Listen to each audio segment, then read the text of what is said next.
Assalamualaikum warahmatullahi wabarakatuh. Apa kabar sahabat Wahyu semuanya? Semoga dalam keadaan sehat. Alhamdulillah, malam ini kita berjumpa kembali dalam acara bincang bersama sahabat Wahyu. Mudah-mudahan sahabat Wahyu di rumah dalam kondisi sehat dan tidak kekurangan suatu apapun. Malam ini kita akan membahas tentang amandemen konstitusi. Jadi tema kita adalah waspadai amandemen konstitusi ditunggangi oligarki. Nah, untuk itu kita akan mengundang seorang narasumber yang sudah tidak asing lagi untuk sahabat Wahyu semuanya. Assalamualaikum warahmatullahi wabarakatuh. Bang Rocky, apa kabar? Waalaikumsalam warahmatullahi wabarakatuh. Kabar baik, Bung Wahyu, apa kabarnya Alhamdulillah. juga? Alhamdulillah, baik Bang Rocky. Nah, Bang Nah, Rocky ini lagi santer nih perbincangan tentang rencana amandemen konstitusi. Saya baca di kontan.co.id Senin 6 September 2021 bahwa keinginan Majelis Permusyawaratan Rakyat atau MPR untuk mengamandemen Undang-Undang Dasar 1945 mulai menuai pro dan kontra. Nah, pada rancangan awal amandemen ini hanya dilakukan secara terbatas dengan memasukkan pokok-pokok haluan negara atau PPHN. Nah, namun belakangan muncul tudingan amandemen untuk mengubah masa jabatan presiden dan wakil presiden menjadi 3 periode. Nah, menanggapi hal ini, bahwa Ketua MPR Bambang Susatyo menyatakan bahwa MPR terbuka bagi siapapun untuk menyampaikan aspirasinya terkait PPHN. Nah, menurutnya dalam waktu dekat MPR akan menyelenggarakan diskusi publik secara berkala guna menyerap aspirasi masyarakat terhadap berbagai hal seperti PPHN ini. Nah, bagaimana tanggapan Bang Rocky dengan rencana ini, Bang Rocky? ya, saya ingin menanggapi dulu ya. Sebelum menanggapi, saya menyapa dulu pada seluruh pemirsa sahabat Wahyu di seluruh penjuru Nusantara gitu. Semoga tetap sehat, tetap semangat dan dilindungi Allah dari berbagai mara bahaya termasuk bahaya wabah corona gitu. Amin, amin. Jadi kalau terkait dengan amandemen konstitusi, saya ingin mengatakan amandemen konstitusi itu ya tidak masalah gitu. Itu hal yang biasa saja dalam sebuah negara modern pun Hmm. amandemen itu hal yang biasa. Jadi tidak terlalu menghebohkan. Yang jadi persoalan adalah apa saja yang mau diamandemen, Hmm. terus isinya apa saja. Nah, kalau tadi dibilang sudah jadi polemik, kemudian Ketua MPR-nya mengatakan akan menyerap berbagai aspirasi, ini kan rakyat punya catatan-catatan Ya. bahwa betulkah aspirasi rakyat itu akan ditampung atau disalurkan? Bukankah berbagai kejadian, misalnya undang-undang Omnibus Law, undang-undang Hmm. Minerba, itu kan undang-undang Minerba itu rakyat itu sudah menyampaikan aspirasinya, bahkan seluruh komponen rakyat itu menolaknya gitu. Hmm. Dari ulama menolak, dari ilmuwan menolak, dari para akademisi menolak, dari ormas NU menolak, ormas Ya. Muhammadiyah menolak, termasuk juga para mak-mak gitu ya menolak Ya. juga. Nah, apalagi para buruh dan karyawan itu kan menolak. Tapi kan aspirasinya tidak ditanggapi, tidak disalurkan dan tidak direspon. Undang-undangnya juga tetap disahkan itu. Nah, apakah nasib mengamandemen itu juga akan berulang seperti itu? Hmm. Walaupun awalnya mengatakan akan kita tampung aspirasinya, akan kita dengar. Tapi aspirasinya apakah aspirasi rakyat yang didengar atau aspirasi oligarki yang akan dipakai? Nah, itu Hmm. persoalan besar itu. Jadi rakyat itu punya catatan di situ sehingga meragukan juga itu rakyat apakah betul nanti aspirasi mereka itu akan ditampung, kemudian Hmm. didengar, apalagi disalurkan, apalagi direspon dengan positif gitu. Bukankah berbagai undang-undang yang lahir toh tidak direspon positif, bahkan tidak didengar juga, walaupun sudah menolak, walaupun sudah menyampaikan. Nah, ini yang menjadi catatan rakyat. Apakah hanya pernyataan-pernyataan begitu akhirnya keinginan oligarki yang diutamakan daripada kepentingan rakyat, itu yang penting kita harus waspadai. Maka saya pikir tepat itu judul kita itu. Judul yang disampaikan itu bahwa harus kita waspadai apakah memang ada kepentingan oligarki menunggangi amandemen konstitusi. Apalagi kita tidak tahu apa urgensitasnya itu amandemen dalam Hmm. situasi ini. Mungkin begitu, Bung Wahyu. Baik, baik. Ini ada pernyataan dari mantan Ketua Mahkamah Konstitusi, Bang Rocky, yaitu Pak Hamdan Zulfa. Beliau mempertanyakan sebenarnya apa urgensinya gitu amandemen konstitusi ini. Nah, beliau menyatakan apa masalah besar bangsa dan negara pada saat sekarang ini. Apakah masalah besar bangsa negara itu sumber persoalannya dari konstitusi, dari undang-undang dasar? Nah, saya kira itulah pertanyaan yang memang harus terjawab sehingga kelihatan nanti urgensi apa tidak. Ini pemaparan beliau pada acara kajian di kanal YouTube Jumat 20 Agustus, Bang Rocky. Ya, kalau saya kira itu memang harusnya itu diungkap dulu apa urgensitasnya kok tiba-tiba mewacanakan amandemen konstitusi. Apakah itu yang diinginkan rakyat gitu kan? Apakah memang itu masalah besar kita saat ini?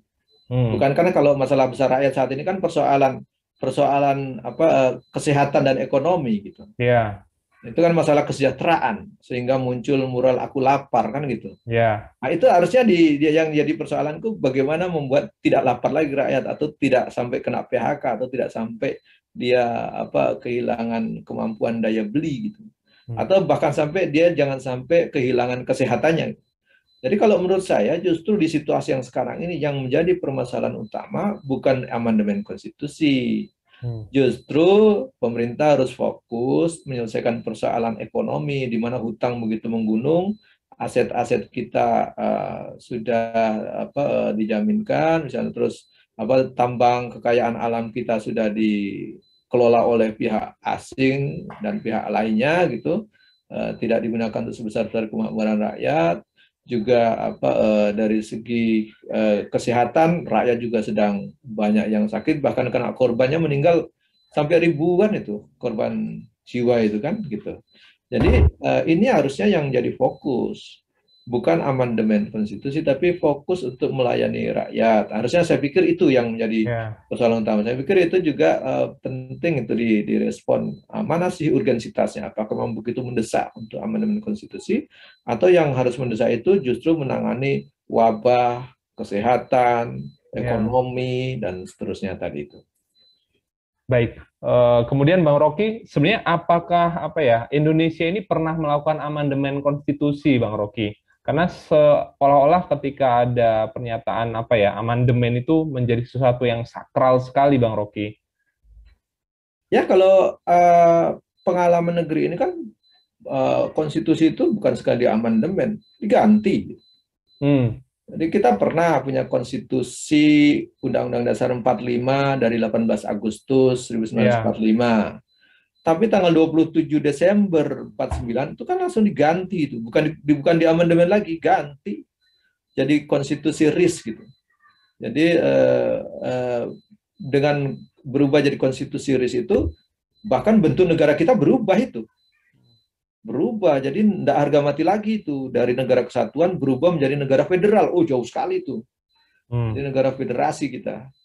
Nah, setelah itu tanggal 17 Agustus 50 kan berubah lagi. Dari konstitusi RIS menjadi Undang-Undang Dasar Sementara. Nah, Undang-Undang Dasar perubahan sementara. Yang kedua artinya ya. Oh, itu sudah berubah. Pertama, kedua gitu kan. Perubahan pertama kan KRIS, kedua jadi UDS itu. Dan UDS kan berlaku sampai Dekret 5 Juli 59 baru berakhir. Nah, kemudian balik lagi ke UUD 45. Ternyata UUD 45 pun tidak cukup itu. Akhirnya diamandemen. Perubahan pertama, kedua, ketiga, bahkan sampai keempat. Nah, kalau ini usulan ini berarti perubahan kelima itu. Jadi ini menandakan memang negara kita pernah berubah-ubah konstitusinya, pernah bukan hanya sekedar diamandemen, bahkan diganti, bahkan bentuk negara pun berubah. Sistem pemerintahnya juga berubah, ada yang pernah jadi parlementer, ada yang jadi presidensial, dan seterusnya. Nah, ini yang menurut saya sih, kita punya pengalaman sejarah bahwa negeri ini pernah berubah konstitusinya, pernah diubah konstitusinya, pernah berubah bahkan diganti konstitusinya, pernah juga berganti bentuk negara. Jadi kalau dibilang NKRI harga mati, saya pikir tidak relevan. Jadi artinya itu tidak benar ya, Bang Rocky, slogan-slogan NKRI harga mati itu seperti apa, Bang Rocky? Karena memang itu kan digaungkan oleh banyak pihak, Bang Rocky. Ya, memang negeri ini memang banyak slogan yang akhirnya hanya sekedar slogan tapi tidak sesuai realita gitu. Realitanya NKRI pernah berubah-ubah gitu, tidak harga mati. Di mana yang harga mati? Karena begini, dalam standar persyaratan sebuah negara merdeka yang modern, semua persyaratan itu pernah berubah gitu. Dari bentuk pemerintahannya pernah berubah, dari parlementer jadi presidensial bolak-balik lagi gitu. Dari bentuk negaranya pernah jadi negara kesatuan, pernah jadi negara federal, kemudian jadi negara kesatuan lagi gitu. Pernah berubah-ubah juga gitu. Dari luas wilayah gitu ya. Juga negara ini pernah berubah-ubah. Dulu merdeka tanpa Papua bergabung, yang dulu Irian Jaya ya. Kemudian tambah luasnya kita dengan bergabungnya Irian Jaya. Kemudian tambah luas lagi bergabungnya Timur Timur gitu ya.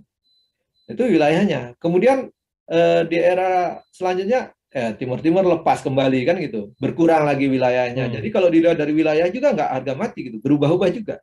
Bahkan ditambah lagi Pulau Sipadan, Ligitan berubah lagi keluar gitu. Jadi dari segi jumlah dari segi bentuk pemerintahan negara berubah-ubah, dari luas wilayah atau batas teritorial negara juga berubah-ubah, apalagi dari jumlah penduduk gitu. Jumlah penduduk kita kan berubah-ubah terus juga itu. Bahkan bertambah terus. Dulu Rhoma Irama pernah menciptakan lagu 150 juta penduduk Indonesia. Nah, sekarang udah jadi bukan 150 juta lagi, sudah 200-an lebih kan gitu. Jadi berubah itu. Jadi dari syarat bentuk negara modern itu, syarat berdirinya sebuah negara modern yang merdeka itu dari bentuk negara, adanya pemerintahan itu berubah, adanya batas wilayah juga berubah-ubah, adanya jumlah penduduknya juga berubah-ubah. Lalu memang tidak ada yang kita bisa mengatakan harga mati itu tidak ada, karena memang faktanya berubah-ubah dalam semua syarat kenegaraannya gitu. Nah, baik, baik Bang Rocky. Kita sampai di segmen apa kata mereka. Ini ada pertanyaan sangat menarik Bang Rocky. Ini dari Bung Ridwan. Artinya bahwa sering terdapat tudingan-tudingan ataupun fitnah yang menyatakan bahwa ormas Islam, misalkan kita lihat misalkan seperti HTI itu dibubarkan hanya karena tudingan-tudingan akan merubah konstitusi. Nah, pertanyaannya apakah memang bisa sebuah ormas itu merubah konstitusi, Bang Rocky? Ya, ini kalau namanya tudingan kan biasanya dialamatkan ya, yang belum tentu betul gitu. Dan faktanya tidak betul, karena kalau kita lihat yang bisa mengubah konstitusi itu bukan ormas. Justru yang bisa mengubah konstitusi itu adalah para politisi yang punya kewenangan dalam lembaga negara. Misalnya tadi DPR, MPR, dan juga tentu ada bersama eksekutifnya untuk membahas itu. Jadi yang bisa mengubah konstitusi itu bukan ormas. Dari dulu ormas nggak pernah punya kewenangan mengubah konstitusi dan nggak bisa mengubah konstitusi. Sama sekali, Bang Rocky. Iya, karena faktanya yang bisa mengubah konstitusi itu kan lembaga yang punya kewenangan. Di dalam konstitusi kita sendiri di pasal 37 itu kan dijelaskan bagaimana kalau mengubah konstitusi kan. Minimal yang hadir adalah lembaga permusyawaratan rakyat itu kan. Makanya mereka yang punya kewenangan mengubah. Jadi kalau ormas berkumpul kemudian ingin mengubah kan nggak bisa, nggak punya kewenangan. Jadi tadi menurut saya yang betul itu hanya tudingan, bahkan mungkin sampai kepada menjurus fitnah. Kalau mengatakan ormas ingin mengubah konstitusi gitu. Ya kalau apa yang bisa mengubah ya bukan ormas, tapi justru MPR, anggota DPR bergabung, kemudian ya ada dari pihak eksekutif dan legislatif bergabung, itu yang bisa mengesahkan kemudian dan mengubah dan mengesahkan kemudian itu konstitusi itu. Jadi kalau lihat fakta seperti itu, ormas itu tidak punya kewenangan untuk bisa mengubah. Oleh karena kalau ada orang yang menuding bahwa ormas ini, ormas A, ormas B, ormas C akan mengganti konstitusi dan harus musuhi, bahkan harus diwaspadai atau bahkan dibubarkan, ini berarti tudingan yang tidak benar, bahkan terkategori bisa memfitnah itu. Karena tidak punya kewenangan ormas itu. Dan dalam catatan sejarah tidak ada ceritanya ormas mengganti konstitusi itu. Jadi kalau kita lihat dari catatan sejarah, berubahnya konstitusi itu kan tidak ada pengaruh ormas di situ. Dan tidak ada ormas yang mengatakan, Ormas A mengganti konstitusi UUD 45 jadi konstitusi RIS. Mana ada? Kemudian dekret presiden 5 Juli 59 itu bukan ormas yang melakukannya. Jadi mengubah dari konstitusi Undang-Undang Dasar sementara menjadi kembali ke Undang 45 itu bukan ormas yang melakukan dekret, tapi presiden. Nah, itu lembaga eksekutif kan gitu. Ya. Jadi yang membahas Undang-Undang Dasar sementara itu kan parlemen, anggota-anggota DPR. Nah, gitu. Jadi kalau kita lihat bahwa sebenarnya yang bisa mengubah ya tadi anggota DPR atau para politisi, juga bisa juga presiden melalui dekretnya gitu. Jadi rakyat tidak mungkin, ormas tidak mungkin. Jadi kalau ada pihak yang mengatakan ormas bisa bahkan dituding akan mengganti konstitusi, itu pasti tidak sesuai realita dan tidak sesuai fakta, justru cenderung tudingan bahkan jurus kepada fitnah gitu. Nah, gitu kira-kira Bung Wahyu.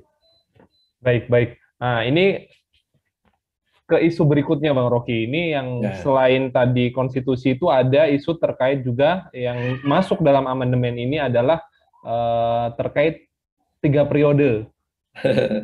Nah, ini menarik Bang Rocky. Jadi pakar hukum tata negara Universitas Gadjah Mada, Zainul Arifin Mokhtar itu berharap Presiden Jokowi itu dapat menunjukkan kembali sikapnya soal penambahan masa jabatan melalui amandemen Undang-Undang Dasar 45 ini Bang Rocky.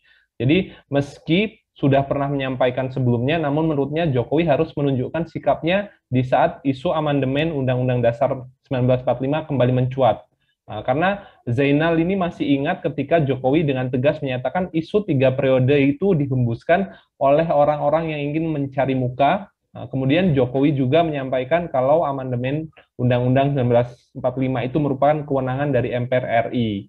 Nah, tapi seiring berjalannya waktu, ketegasan Jokowi tersebut dianggapnya kian memudar. Padahal isu amandemen 1945 ini semakin menguat ditambah dengan Ketua MPR Bambang Susatyo yang kerap mengumbar wacana itu.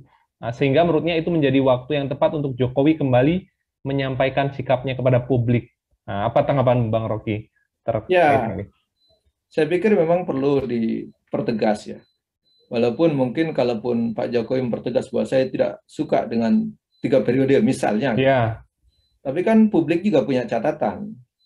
Dulu juga Pak Jokowi pernah mengatakan ketika dibilang bagaimana Bapak kalau dicalonkan presiden, dia mengatakan saya melakukan konsentrasi di jabatan gubernur DKI kan waktu itu beliau ya. Iya. Kan mengatakan tidak copras capres, tidak copras capres. Gitu. Tidak tertarik, bahkan mengatakan apa itu copras capres kan gitu ya. Iya. Faktanya kan kemudian beliau dicalonkan mau juga gitu.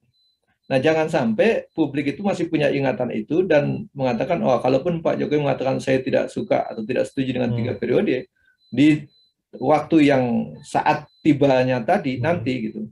Atau beliau juga bisa saja mengatakan, oh, karena di kehendak rakyat, maka menerima gitu. Nah, itu juga perlu diingat kembali gitu, rekam jejaknya itu. Jadi, memang rakyat juga punya catatan-catatan itu gitu. Jadi bisa jadi apa yang disampaikan oleh pakar tadi, pengamat, yang benar bahwa memang perlu ditegaskan. Tapi walaupun setelah ditegaskan tadi, rakyat punya catatan berikutnya. Bahwa walaupun tegas, tetapi dulu juga pernah menegaskan dan juga pernah punya pernyataan yang ternyata tidak dipegang teguh gitu. Sehingga diterima misalnya untuk mencapreskan diri dan seterusnya. Apakah kelak itu berlaku juga untuk usulan yang 3 periode dan beliau akhirnya mengatakan ya saya terima 3 periode karena memang kehendak rakyat atau ada yang mendukung atau mendorong-dorong gitu atau karena permintaan rakyat ya bisa saja ngomong begitu kelak gitu pada waktunya. Nah itu yang mungkin perlu perlu diberikan catatan ya. Saya pikir itu mungkin juga perlu diberikan underline lah, diberikan garis bawah bahwa memang perlu diberikan ketegasan. Saya pikir begitu, Bung Wahyu. Baik Bang Rocky. Artinya begini Bang Rocky, amandemen ini antara kepentingan rakyat atau oligarki juga gitu. Dimana kalau kita lihat memang ya rakyat sering dapat PHP. Dibanding oligarki mungkin ya rakyat bisa menilai di pihak mana gitu kan rejim saat ini. Nah, artinya apa yang harus rakyat lakukan gitu kan, Bang Rocky, untuk menyelesaikan apa yang bisa rakyat lakukan, Bang Rocky, terkait rencana amandemen konstitusi ini, Bang Rocky? Ya, saya pikir kalau rakyat harus mengingatkan ya bahwa problem utama saat ini bukan masalah amandemen konstitusi. Dan itu juga penting untuk ditegaskan bahwa persoalan rakyat saat ini adalah persoalan ekonomi, persoalan kesehatan, persoalan pendidikan, persoalan kesejahteraan gitu, dan persoalan keamanan juga gitu. Nah itu yang harusnya fokus gitu. Nah kalau dikategorikan dia menjadi bias, nah ini juga perlu kita ingatkan. Jadi tugas rakyat mengingatkan lah, mengingatkan penguasanya. Jadi jangan melakukan kebijakan yang tidak sesuai dengan kebutuhan rakyat atau bahkan mungkin bertentangan. Nah, ini yang perlu diwaspadai. Apakah amandemen ini betul-betul keinginan rakyat atau untuk demi meningkatkan kesejahteraan rakyat, atau justru khawatir ditunggangi oleh kepentingan-kepentingan oligarki, di mana memang dalam sistem demokrasi para oligarki itu selalu menggunakan negara atau bahkan menunggangi negara untuk membuat kebijakan-kebijakan yang menguntungkan kepentingan bisnis mereka. Jadi apakah dengan memberikan kesempatan 3 periode itu justru mengamankan rencana-rencana bisnis mereka sehingga ada kepastian, tidak ada perubahan perubahan rejim misalnya gitu ya, sehingga mereka bisa nyaman melakukan kepentingan-kepentingan bisnisnya. Nah, itu yang mungkin perlu kita waspadai. Nah, sebagai politisinya normal saja. Dalam politisi sekuler itu kan dalam teorinya bagaimana meraih kekuasaan, kemudian mengelolanya dan mempertahankan. Jadi kalau bisa dikelola dan dikembangkan, ya tentu akan ditingkatkan. Misalnya kalau jabatannya dari sekarang gubernur bisa ditingkatkan jadi presiden, misalnya gitu, itu kekuasaan yang ditingkatkan. Tapi kalau sudah jadi presiden kan sudah mentok tuh. Nah, memang kalau mau ditingkatkan jadi apa lagi kan nggak ada. Itu udah puncaknya kan, itu puncak kekuasaannya di suatu negara.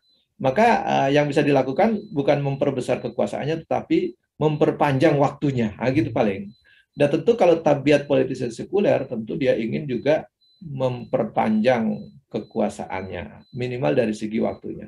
Dan itu lumrah-lumrah saja kalau itu dilakukan. Hanya persoalannya dengan diperpanjangnya itu demi kepentingan rakyat atau demi kepentingan para oligarki. Oleh karena memang kita perlu mengingatkan bahwa ini amandemen konstitusi itu apa memang demi untuk rakyat atau ada ditunggangi oleh kepentingan oligarki. Ya itu coba kita bahas bersama, kita coba waspadai bersama dan juga berikan catatan supaya rakyat juga tahu bahwa apakah ini menguntungkan mereka atau justru menguntungkan para oligarki.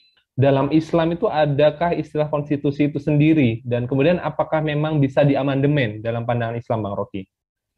Iya, kalau dibilang konstitusi, justru konstitusi tertulis pertama di dunia itu berasal dari catatan kita pada negara Madinah.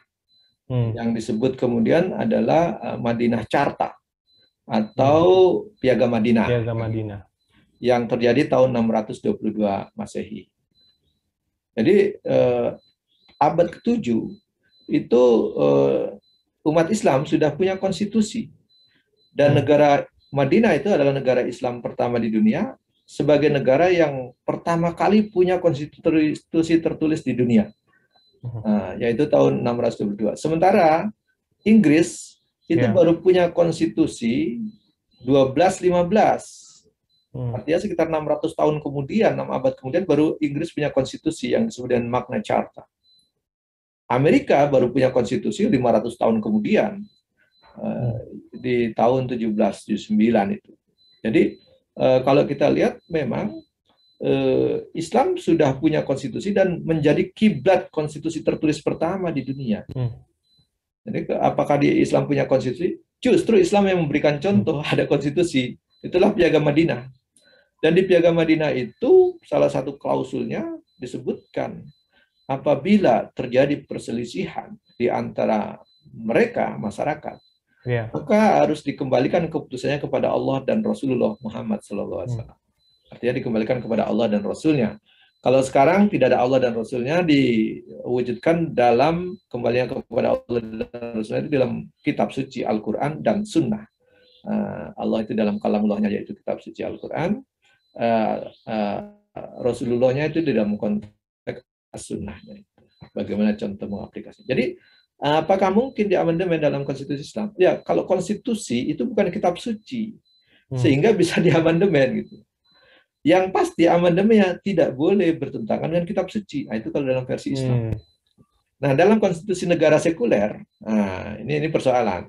Ya. Dalam negara sekuler, apalagi negara demokrasi, itu konstitusi kan amandemennya sangat tergantung kepada kepentingan-kepentingan para penguasa, terutama saya bilang kepentingan para oligarki yang punya kewenangan bisa merubah itu. Gitu. Dan ormas nggak punya kewenangan itu, tadi saya sudah jelaskan. Yang punya kewenangan adalah para politisi yang tergabung dalam lembaga-lembaga negara seperti DPR, MPR, dan juga tadi bisa juga terjadi dekret misalnya dengan oleh presiden. Nah, itu yang bisa mengubah. Oleh karenanya, dalam negara sekuler, yang jadi persoalan adalah perubahan itu sangat tergantung dengan kepentingan-kepentingan pihak-pihak yang punya kewenangan. Sementara kalau dalam Islam sudah digariskan, konstitusi bisa berubah asal tidak bertentangan dengan kitab suci. Di negara sekuler, kitab suci tidak menjadikan rujukan. Gitu. Justru bahkan mereka sangat berani mengatakan aturan dalam kitab suci harus tunduk pada konstitusi, kan gitu. Ada yang ngomong gitu tuh. Yeah. Bahkan mereka mengatakan ya hukum dalam kitab suci kalau mau diterapkan harus atas izin para pembuat undang-undang, gitu. Jadi mereka mengatakan kitab suci harus di bawah konstitusi. Itu cara pandang orang-orang sekuler. Gitu. Nah, dalam Islam tidak boleh begitu. Dalam Islam itu konstitusi boleh diubah, boleh diamandemen, tapi syaratnya tidak boleh bertentangan dengan kitab suci. Nah, itu yang membedakan antara negara sekuler dan negara Islam. Nah, tentu kita tidak boleh fobi juga dengan istilah negara Islam. Faktanya negara Islam itu warisan Rasulullah Muhammad SAW ketika di Madinah, dan itu konstitusinya juga konstitusi tertulis pertama di dunia. Gitu. Jadi ini yang kadang-kadang umat Islam lupa ataupun kita tidak pernah membaca sejarah bahwa ternyata konstitusi tertulis itu yang pertama kali dimiliki adalah negara Madinah. Itulah yang dibilang Piagam Madinah atau Madinah Carta. Sementara kita baru punya konstitusi jauh abad ke-19 kan, abad ke-20, ya abad ke-19 abad 20. Jadi itu yang membedakan. Belanda sendiri kan baru punya konstitusi tahun 1816. Artinya abad ke-19 dia baru punya konstitusi, dan itu yang akhirnya pengaruhnya dibawa ke Indonesia karena waktu itu Belanda yang menjajah Indonesia paling lama. Nah, itu yang terpengaruh juga sampai sekarang. Saya pikir ada KUHP kita juga masih dipengaruhi kuat oleh warisan Belanda itu, KUHP peninggalan warisan Belanda itu. Saya pikir itu yang mungkin perlu kita ingat, bahwa dalam Islam itu boleh melakukan amandemen konstitusi, tapi syaratnya konstitusi itu tidak boleh bertentangan dengan kitab suci, tidak boleh dengan hukum-hukum yang diturunkan oleh Allah dan Rasulnya. Nah, sementara dalam negara sekuler, mereka mengubah kapan saja bisa, sepanjang kepentingan-kepentingan pihak yang punya kewenangan dan kekuasaan bisa melakukan perubahan itu. Nah, yang berbahaya mereka yang melakukan perubahan, kemudian mereka menuding atau memfitnah, wah itu ormas itu mau mengganti konstitusi, ormas sana mengganti konstitusi. Nah, itu yang harusnya diluruskan. Saya pikir tidak bolehlah melakukan fitnah-fitnah atau menuding itu. Yang jelas kita tahu bahwa dengan ide gagasan amandemen konstitusi ini semakin mempertegas dan memperjelas bahwa yang bisa melakukan amandemen, yang bisa mengubah konstitusi adalah mereka yang punya kekuasaan, yang mereka punya kewenangan, yaitu para politisi yang duduk di parpol yang ada di lembaga legislatif maupun di eksekutif. Nah, saya pikir itu Bung Wahyu. Baik Bang Rocky, setelah pertanyaan terakhir, sepertinya harus perlu closing statement Bang Rocky. Mungkin bisa diberikan closing statement kepada sahabat Wahyu Bang Rocky terkait tema kita malam ini. Ya, baik para sahabat Wahyu yang dirahmati Allah Subhanahu wa taala, semoga antum dalam lindungan dan keberkahan Allah terlimpah atas antum semua di seluruh penjuru Nusantara. Closing statement saya terhadap isu amandemen konstitusi ini, bahwa amandemen konstitusi tentu bukan hal yang baru di negeri kita, karena kita pernah punya pengalaman panjang bahwa sejak merdeka kita sudah berganti-ganti konstitusi, bahkan pernah diamandemen berkali-kali, dan terakhir itu sampai diamandemen keempat kali gitu ya. Nah, ini tentu kita tidak mempersoalkan bahwa harus diamandemen atau tidak. Yang persoalannya adalah di amandemen itu untuk menjadi lebih baik atau tidak. Jadi kalau di amandemen menjadi lebih buruk, apalagi itu bukan kepentingan rakyat, ya tentu kita menolaknya dan mengingatkan para pemilik kepentingan supaya jangan melakukannya. Nah, makanya itu muncul, harus diwaspadai kepentingan-kepentingan amandemen ini, apakah untuk kepentingan rakyat atau untuk kepentingan oligarki. Nah, kalau memang untuk kepentingan rakyat, untuk kebaikan, ya tentu hal yang tidak ada masalah, itu baik-baik saja. Yang kedua yang harus diwaspadai adalah bukannya kepentingan oligarki, bisa jadi kepentingan itu buruk untuk rakyat dan untuk negeri ini, tapi baik untuk kepentingan oligarki atau politisi dan para pebisnis. Jadi oligarki itu isinya kan para politisi dan para pebisnis. Biasanya mereka yang punya kepentingan, politisi punya kewenangan, para pebisnis punya keinginan dan punya modal, sehingga mereka dalam sistem demokrasi yang mahal, mereka berkelindan, mereka bekerja sama sehingga bisa meraih jabatan-jabatan publik. Nah, itulah yang akhirnya dikompensasi menjadi kepentingan-kepentingan atau kebijakan-kebijakan yang bernuansa memiliki kepentingan mereka. Nah, ini yang harus kita waspadai, jangan sampai amandemen konstitusi itu justru membuat negeri ini jadi lebih buruk, bukan menjadi lebih baik. Saya pikir itu. Terima kasih. Assalamualaikum warahmatullahi wabarakatuh. Baik.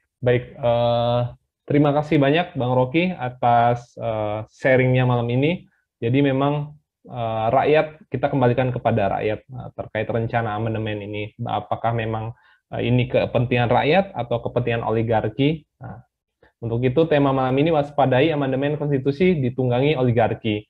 Baik sahabat Wahyu, sepertinya kesempatan kita untuk malam ini sharing sudah menunjukkan berakhirnya waktu untuk kita berbincang bersama.